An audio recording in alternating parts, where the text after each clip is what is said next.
Sin lugar a dudas, la provincia de Santa Fe y la ciudad de Rosario están atravesando el peor momento de la pandemia hasta ahora. Es por eso que hace algunas semanas el presidente Alberto Fernández visitó la ciudad y anunció la llegada del Plan Detectar Federal, trayendo los innovadores test rápidos, que son los test de antígenos. Por eso nosotros vinimos al Instituto de Bioquímica Clínica de la ciudad de Rosario, dialogamos con su director, Marcelo Pugliese, quien nos explicó las claras diferencias entre los tres tipos de test que existen hoy en Argentina, ya sea el hisopado PCR, el test de antígenos y el test serológico, y nos contó un poco también cuándo es conveniente utilizarlo y cuál es la positividad que existe hoy en la provincia de Santa Fe, que supera el 50%. Mirá lo que nos dijo Marcelo Pugliese, director del IBC. Marcelo, muy buenos días, muchas gracias por recibirnos. Antes que nada, para comenzar en todo lo que es este contexto obviamente de la pandemia, que ya hace más de 7 meses que nos atraviesa aquí en Argentina y en todo el mundo, y la preocupación o la atención que está centrada obviamente sobre lo que es el test, la muestra, la prueba de detección de COVID-19 y estas distintas alternativas que tenemos para justamente detectar la existencia o no del virus, uno siendo el hisopado PCR, otro siendo el test de antígenos y otro siendo el test serológico. Pero para que el que está escuchando del otro lado sepa qué quieren decir estos tres test, ¿cuáles son las diferencias puntualmente entre estos tres tipos de muestras? Justamente hoy disponemos de esas tres posibilidades. En el inicio de la pandemia, cuando arrancó todo allá en China por enero, el primer test que salió, y es todavía el más eficaz y el que se utiliza como herramienta diagnóstica, es la PCR. Con la PCR se busca directamente el genoma del virus en los hisopados nasofaringios y orofaringios o muestras respiratorias de los pacientes. Entonces ahí apuntamos directamente a buscar el virus. A esa prueba con el tiempo se le fueron agregando las otras dos, porque obviamente los tiempos de desarrollo de cada test dependen mucho de la tecnología que se usa. O sea, la PCR fue la que primero arrancó y por ahí, a pesar de ser de más complejidad, fue la de mayor sencillez en la implementación.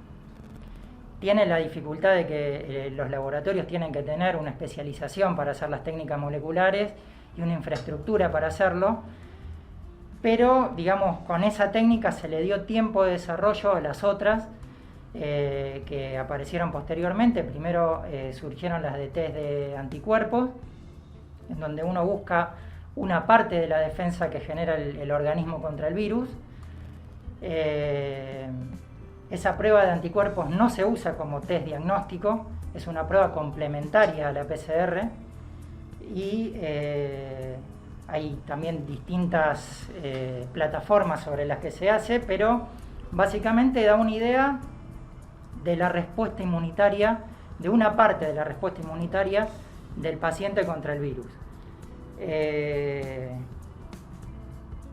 Y por último, la que apareció más recientemente es la prueba de detección de antígeno, en donde uno también, igual que en la prueba molecular, uno busca el genoma del virus.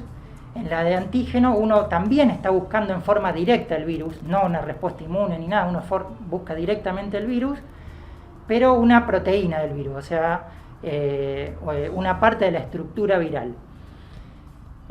Cada uno de esos tres tests tiene una aplicación distinta en cuanto a la utilidad, si es para diagnóstico, si es para ver la respuesta inmune, y un tiempo distinto de uso dependiendo del momento en el que empiezan los síntomas en el paciente. La PCR se puede utilizar desde el inicio de los síntomas en adelante, incluso puede ser positiva 2 días antes del periodo del inicio de los síntomas, y puede mantenerse también positiva mucho tiempo, a pesar de que después de los 10 días del inicio de los síntomas esa persona ya se está considerando que no es infecciosa. todo también dependiendo de los criterios clínicos, ¿no? Pero si el paciente da positivo una PCR y después de los 10 días ya se lo considera un infeccioso, si en los últimos 3 días ya no tuvo más síntomas, ¿sí? Entonces la PCR es todavía el gold standard, que se dice, la herramienta para diagnóstico del virus que, digamos, no va a tener un reemplazo por la metodología que se usa. Los anticuerpos, que es lo que buscan la respuesta inmune, está recomendado hacerlo a pesar de que la respuesta inmune empieza a aparecer dentro de los 5 o 7 días después de los síntomas.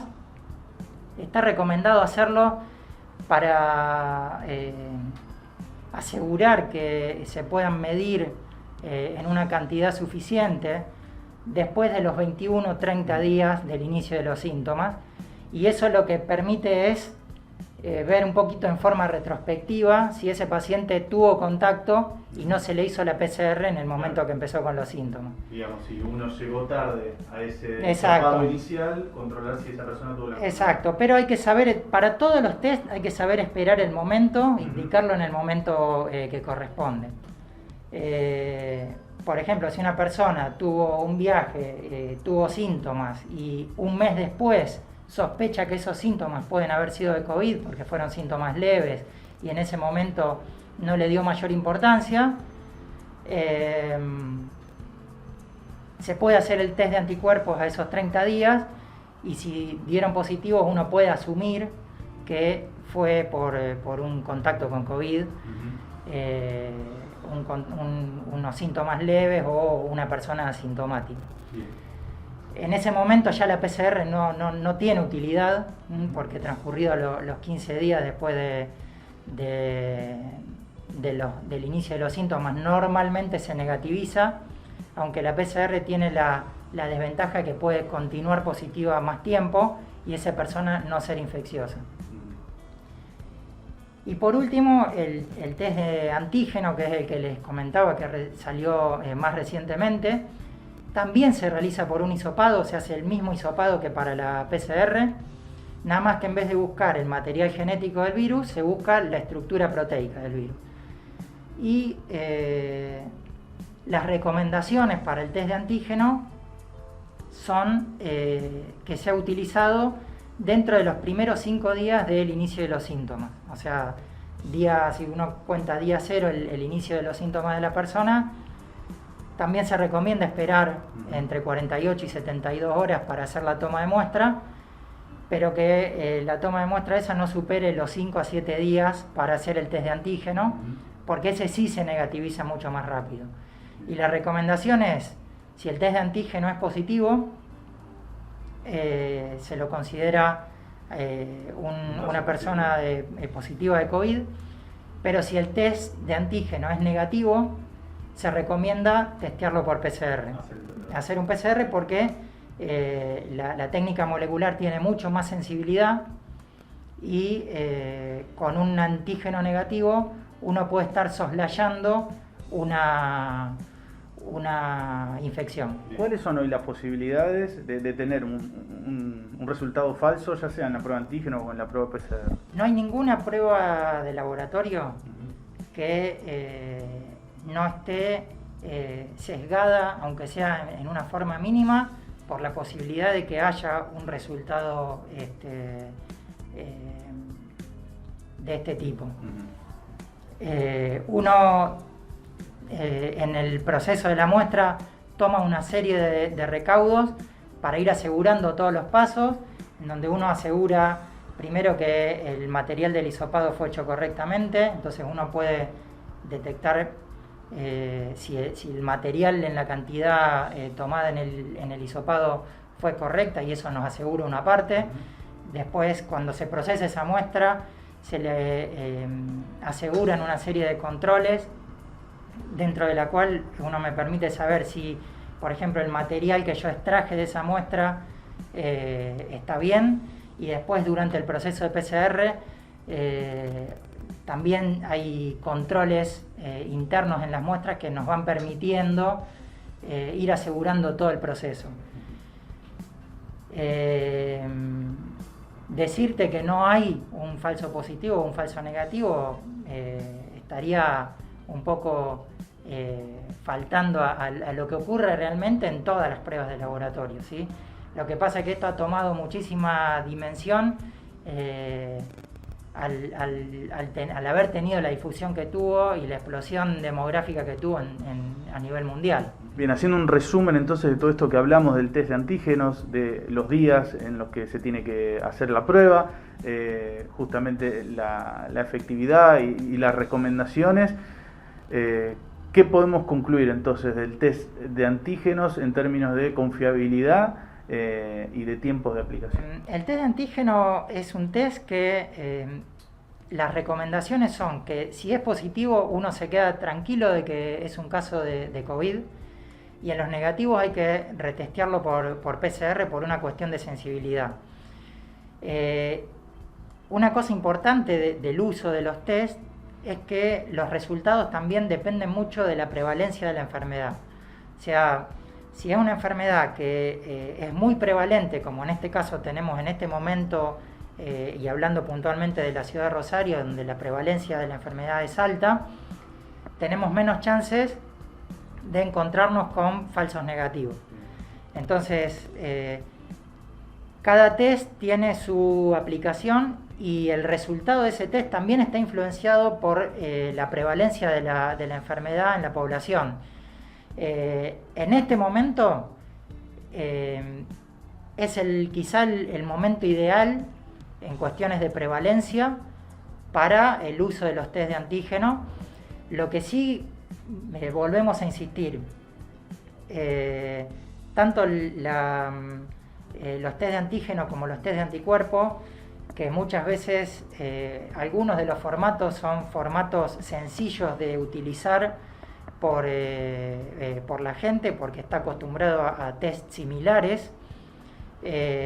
La recomendación es que no lo usen de forma casera porque sabemos que ha habido por ahí alguna distribución de kits de diagnóstico que son para uso exclusivo de laboratorio, como los test de anticuerpos o los test de antígeno, y que lamentablemente por cuestiones medio idiosincráticas nuestras nos encontramos con que casi cualquiera piensa que puede usar un test de antígeno, un test de anticuerpo, y tiene los mismos riesgos en la manipulación de la muestra, riesgos de infectarse. La calidad de la toma de muestra depende mucho de la calidad de la toma de muestra, va a depender mucho el resultado. Entonces, siempre el uso de los test en laboratorios por profesionales indicados por médicos, ¿sí? ¿Hay suficientes kits hoy? Estamos normalizados en la mayoría de los reactivos, de los insumos que se necesitan. Hace unos meses había muchas dificultades para conseguir hasta incluso insumos básicos de laboratorio, pero hoy podemos hablar de que estamos normalizados en la cantidad de suministro de todos los test que están disponibles en el mercado. Estamos en el peor momento de estos 7 meses. Los casos siguen en alza, no bajan, y ahí siempre se habló, principalmente en los primeros meses de pandemia, de la positividad. ¿Cuántos de los test que estamos tomando dan positivo y cuántos dan negativo? Estableciendo la OMS cierto porcentaje como recomendable, digamos. Hoy, aquí en Rosario, aquí en Santa Fe, ¿qué positividad estamos teniendo? Mira, nosotros estamos viendo, por lo menos internamente, alrededor de un 50% de positividad, y es lo que está reflejando la estadística provincial y nacional. Las recomendaciones son siempre que la positividad esté por debajo del 10%, y para alcanzar esa positividad uno tiene que incrementar sí o sí el número de testeos para testear, ubicar a la persona mayormente, sobre todo las personas asintomáticas, y aislarlas. Y poder hacer esos seguimientos o clústeres de personas que se llaman grupos de personas para poder aislarlo y evitar la propagación del virus. la principal fuerza que tiene el COVID, independientemente de la patología que provoca, es la capacidad de mucha gente pasar de forma sintomática, sumado a que es muy contagioso. Entonces, esas dos fortalezas que tiene el virus hacen que si nosotros no testeemos un poco más en cantidad, no podamos frenar toda la contagiosidad que tiene el virus.